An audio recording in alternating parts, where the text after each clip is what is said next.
American life. And no one independent, in a sense, had really traversed through the archives of ISKCON and tried to tell that story. So that was really interesting because if you really think about it, after Vivekananda, Srila Prabhupada is the person who has the biggest for global footprint. In fact, Srila Prabhupada's footprint was much bigger than Vivekananda's um, in what I call global Hinduism, which is the spread of Hinduism across the world in the 19th and the 20th century, 19th, 20th, and of course the 21st century, which is ongoing, so to speak. So, two of the most influential figures there are Vivekananda and Srila Prabhupada. And Srila Prabhupada by far has a bigger footprint because ISKCON, of course, grew to so many centers, and he in his own lifetime built more than 100 temples around the world. Vivekananda is far, far better known.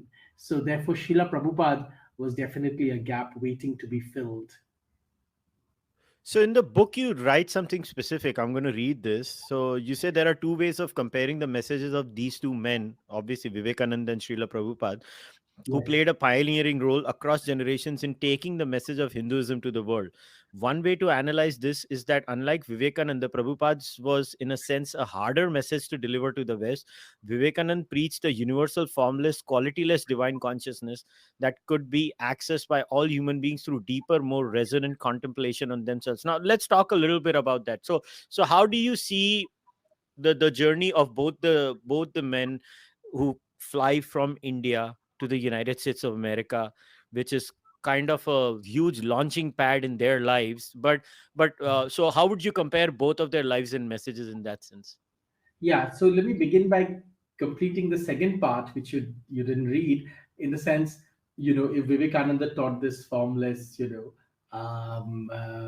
that could be accessed through individual contemplation, Srila Prabhupada, as part of the Gaudiya Vaishnavite tradition, was teaching a very real sort of a divine with form, and a name and a personality, a godhead which had personality, Krishna, right? So in that sense, it was tougher. And I also go on to say that's one way of looking at it. The second way of looking at it is that perhaps Srila Prabhupada had it easier because he was preaching to primarily Christians who understood this idea of a divine with personality, right?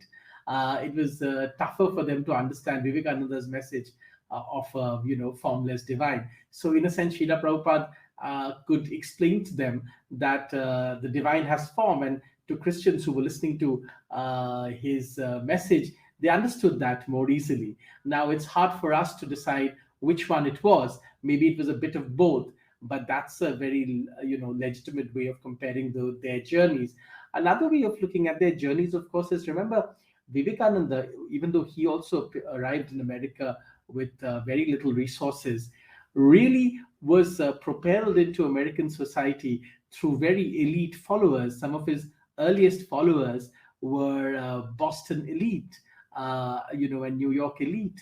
Remember the person who wrote the letter of introduction for Swami Vivekananda to the Parliament of Religions at Chicago, was a Harvard professor, whereas Srila Prabhupada had an extremely humble beginning. His initial followers were really hippies of Upper East Side in New York, and many of them really were penniless. And he built a movement using those people, and they were all part of this, anti-Vietnam War protests that was happening in America at that time. And those are the people. Many of them were, what we today would call drug addicts, right? Many of them were, were deep into substance abuse. So, which I mentioned in my book, of course. And those were the first followers of Srila Prabhupada in America. So, in that sense, they had a very different journey too. Discussion. Maybe we can touch a little bit about the controversial aspects also.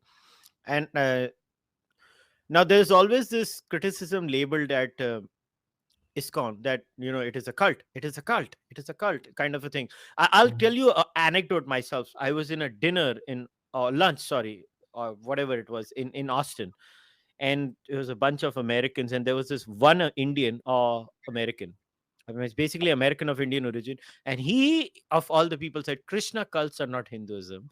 And then on the other side, there were others inside also who say, no, no, no, ISKCON is not Hinduism, kind of a thing. So how do we play this game? Like, how can Gaudiya Vaishnavism not become Hinduism?